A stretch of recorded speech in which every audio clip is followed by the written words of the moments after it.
Hey everyone! It is time to put the library in Luna Libraries. Are you ready for this? Also, I've got Avocado here with me today. I decided to add in book reviews, and I've been talking about doing witchy book reviews for a while. Turns out, I only get halfway through each witchy book, and then I'm like, okay, I got the gist of this. Let's go. So I can't do full reviews of those books, because that's how my brain works. Ginny's on the desk too, so I'm going to hope that they can get through it without fighting, because Ginny does not like to share her desk space. Actually, Ginny doesn't like to share her space in general, but she really doesn't like to share her desk space. So hopefully they will get through it without fighting. But anyway, I decided for a new series, we would talk about magic in books. Not magical books, but fantasy books. I have been a huge fan of fantasy books basically since I could read. And I grew up with Lord of the Rings because my dad was a really big Lord of the Rings fan. I grew up with the Arthurian legends, a lot of fantasy, and I want to talk about them. So in this new series, we're going to talk about magic in these fantasy books. Not really comparing it to real world magic, just, talking about how they interact in that book. There, I moved the mic so that you can see Avocado a little better. So for our first video, we are going to talk about Tamora Pierce. This was Tamora Pierce's first book, and I have read it so many times. All her books are near and dear to my heart. She is my favorite author. I've been reading her since I was 13, and she is still my favorite author. And I have just learned so much about me personally and about, the world and fantasy and kick-ass women from her books. And she has been very, very formative to me. I figured, what better way to start? Now, to note, she does write in two different fantasy worlds. She writes in a world called Tortall, and she writes in a world called Emelon. And this video, we're going to talk about her world of Tortall, and in another video, we'll talk about Emelyn, because the magic in each world is very, very different. And I'm actually really, really excited to talk about Emelyn, because it is more akin to real world magic. It's not quite, but it is more like real world magic, and I'm really excited about it. There goes Avocado again. Alanna the First Adventure was Tamora Pierce's very first book, and we are going to talk about that. But also how I found her books was through this book, Wild Magic, which is the first book of her second series in the Tortall world. And how I came across this book is really, really telling of who I was as a 13-year-old. So I found this book because I spent a lot of time in the library. Surprised, I know, right? I spent a lot of time in the library growing up, and I read every single horse book in the library. I was a horse girl. I read every single Saddle Club, every single Thoroughbred book. I read literally every single horse book. And then one day we got this book. They didn't have this version of the book. They actually had this cover. And I was like, oh, there's a horse on the cover. Well, I have to read it. And I hadn't really been reading a lot of fantasy at that moment in my life. Like I said, I grew up with fantasy, but at that point I was really just into horse books. And so I had put down fantasy for the moment, but this brought me back in. And this series, I guess you can say, it changed my life. Finding this book changed my life. I'm a completely different person than I probably would have been. So there are two different types of magic in the Tortallan universe, and both these series really go into the two different types. So we're going to go over them. This kind of magic, it's called Wild Magic. This kind of magic is all about animals, working with animals, and at least in the main character. There are other types of wild magic, and they're called that kind of because it's more unpredictable, because it can be all these different forms of magic, and it's not as clear-cut as the other type of magic. I know I should probably start with the magic in this book, but this is more the universal kind of magic, the common kind of magic, so I want to go over the wild magic first. This book is why I wear a badger claw almost every day, and I just wanted to be Dane, the main character. I wanted to be her. She can talk to animals, she can shape-shift into animals, she can ride along inside their minds. She is amazing, and I wanted to be here. She can heal animals. That was the big thing for me, because I wanted to be a veterinarian when I was growing up. Since the time I was 3, I knew how to spell a veterinarian when I was in kindergarten, because I wanted to be a veterinarian. Life took me on a completely different path, but at the time I still wanted to be a veterinarian, and she could heal animals with her mind, and I was just like, yes. So Dane's magic is very unique to her. Wild magic exists in other people, and they have like varying levels of how much wild magic they have. Like, one character we meet is just really, really good with horses. He doesn't really speak with the horses, like mind to mind, like intelligent conversations, but he is really good with horses. They trust him, and he has that connection. Dane's magic is off the charts, which is why she can do all this other stuff. And there are reasons for that. I won't get into the spoiler territory, but her magic is very unique to her, and I love it. I love it. On the other hand, we have Alanna and her magic, and this is the type of magic that you'll see mostly throughout the series. Most characters have this type of magic. It's called the gift within this universe, and it's more what you think of stereotypical fantasy magic.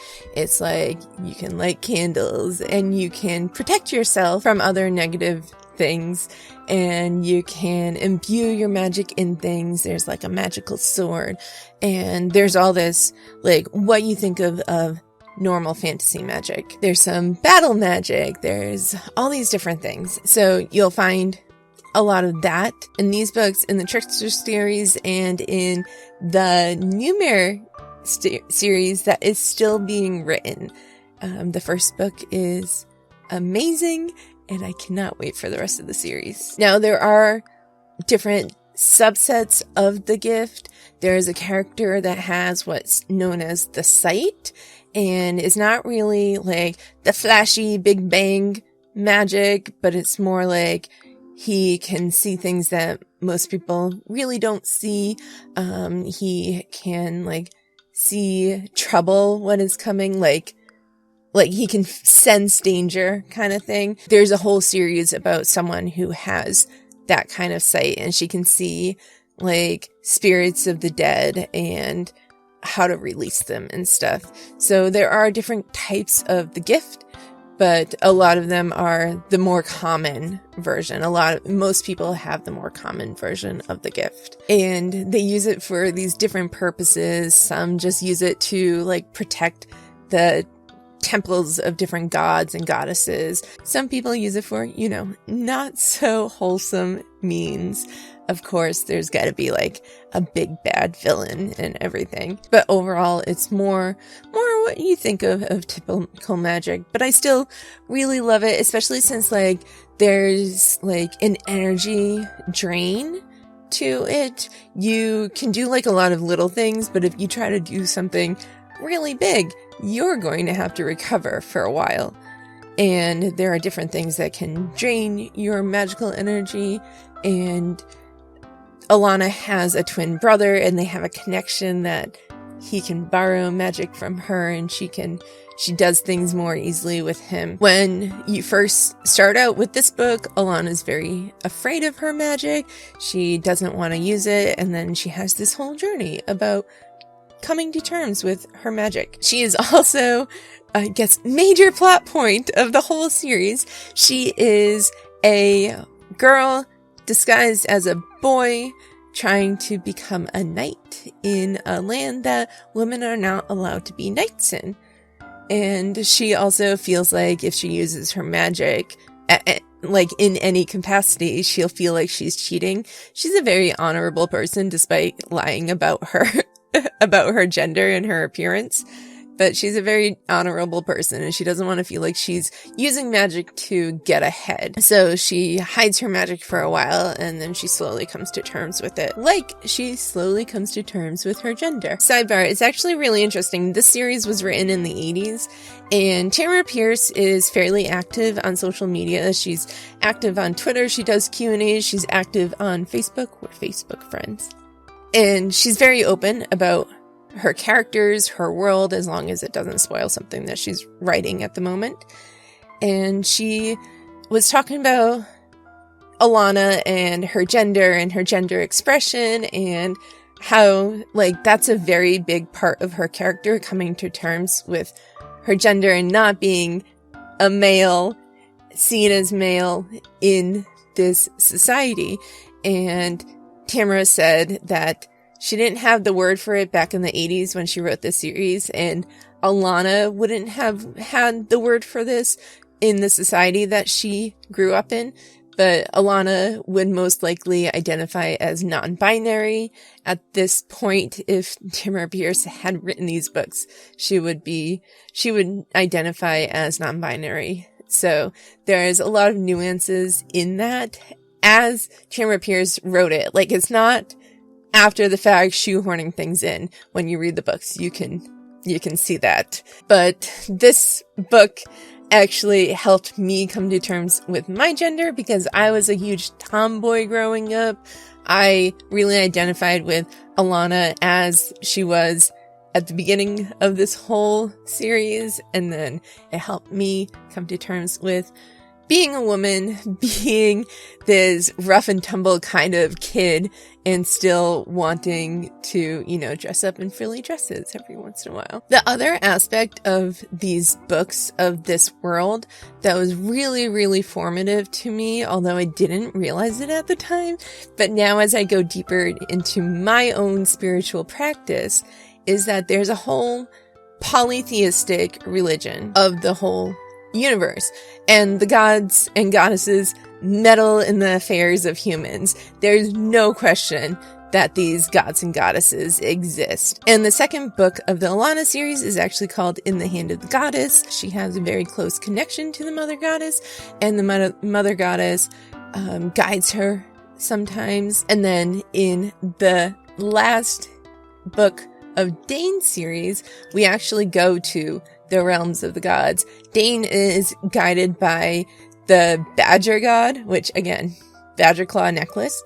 She's guided by the Badger Claw, and she has that connection to the gods, and she ends up in the realms of the gods in the last book. So we get to see that other realm of the gods and goddesses and how that all works. I grew up in a Catholic family and never really identified with that. And then I really liked the whole stories about the Greek gods and goddesses, but I was told those were just myths and nobody actually ever worshipped those gods.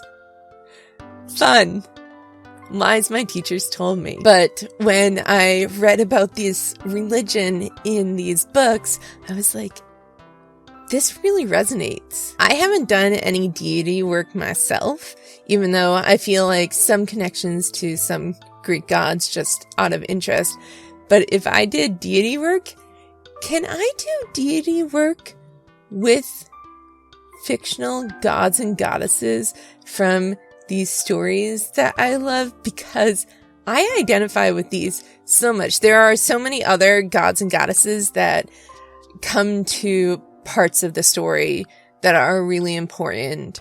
There's trickster gods, there's benevolent gods, there's all these in between. There's the god of death, of course. There's the god of war. Obviously very, very inspired from Greek and Roman gods, but, you know, their own twists and everything. But those gods and goddesses have always resonated with me, especially the mother goddess, because we get to know her so well through Alanna's connection, and the badger god.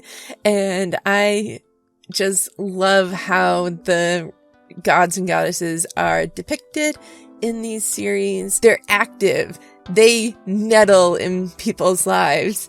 And it's always a thing that, like, if the gods are meddling in your life, like, watch out, because things can get, you know, explosive for better or for worse. I love it. The other thing that I learned from In the Hand of the Goddess specifically was about familiars. Alanna gets this goddess-given familiar who's named Faithful. He is a black cat with purple eyes, like Alanna. Alanna has purple eyes, red hair, purple eyes. Actually, I always wanted purple eyes after reading this book. Always. But she is given this cat named Faithful. She has a really close bond with him. She can't really talk to animals like Dane can, but every once in a while, she can understand what Faithful says when he wants her to understand. And they have this really, really deep, significant bond. And that was the first time I really learned about familiars and animal companions in that context. And I have a familiar. Avocado's my familiar. Avocado's like the one I have that deep bond with. Just seeing animals in that context was also really great, because she didn't have a magical connection like Dane did to animals. There's Felix. But that didn't mean she couldn't have a connection with an animal in that other way. Faithful guided her. He was there by her side, tried to warn her of danger sometimes. Well, did warn her of danger sometimes, and was just always there for her, and a faithful companion. I had never learned of animals in that context before, and that was actually right when I got my first familiar. It was a cat named Jewel, and she lived until she was 16, and I got her when I was 12 or 13, and I really just bonded with her. So she was like my Faithful. And then throughout the series, there are hedge witches. There are some other people who are not really as trained in magic. Alanna does come from a noble background, so she has a lot of advantages that other people with magic don't really have. So there are hedge witches. There are just kind of your general healers and people who work with poultices and potions and stuff. There's a whole variety of magic users in this series, and I love it. I love it. So basically there are 3 types of magic that you really deal with in this series. There's the gift, and then there's the subset of the gift that is called the sight, and then there's wild magic. So this entire universe has these different kinds of magic, and they kind of interweave together to make these different stories. Alanna shows up in Dane's series.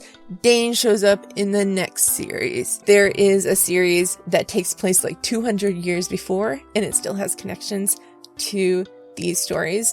So even though you don't have to read them in order, you do get some more context by reading them in order. I started with Wild Magic, and then I read through all of Dane's series, and then I went back to Alanna's series and read that, and then I skipped ahead to the 3rd series, and now I've been reading them in order because I've been reading them as they come out. But that's how I started, and I didn't miss out on anything by reading Dane's series first. I will say almost all the series have main characters that have magic of one type or another. There's a character that has the sight, there's a character that has the gift, there's a character that has wild magic. But there is one series that the main character does not have magic, and that's a very bold thing to do in an entire universe where so many people have magic, but it's a great series for that reason, that she doesn't have magic. So I really recommend that too. That is the Kell series, Kelladry's series. The first book is called First Test, and I like that series too. I like all of them. I like all of Tamora Pierce's books. You can't go wrong with any of them. But if you're looking for a character that doesn't have magic, there is a main character that doesn't. That isn't the focus of this video, but it is a main character in one of her series. So I really, really love this series, this world, this author, and I genuinely just I love the magic systems, the different kinds of magic systems, the gods and goddesses system. I love all of it. If you've never heard of Tamora Pierce, if you've never checked out her books, I really, really recommend you doing so. I don't think you'll be disappointed with how magic is represented. Of course, there are some typical fantasy elements, but there are some really good truths to magic in these books, and I think you'll really enjoy them. So go pick up one of them, tell me what you think, and I will see you next month for another review of a series about magic. And I'm really excited to be doing this series because I can talk for books forever and ever and ever. I made a list of books and series that I want to talk about for this, and it's at least 2 years of content if I do one a month. So there will be lots more. So I hope you are ready, and I will see you next time for another video. Thank you for watching. Don't forget to like and subscribe, and comment if you have read these books or if you're going to read these books, what you think. And I will see you for another video. Have a wonderful, wonderful day.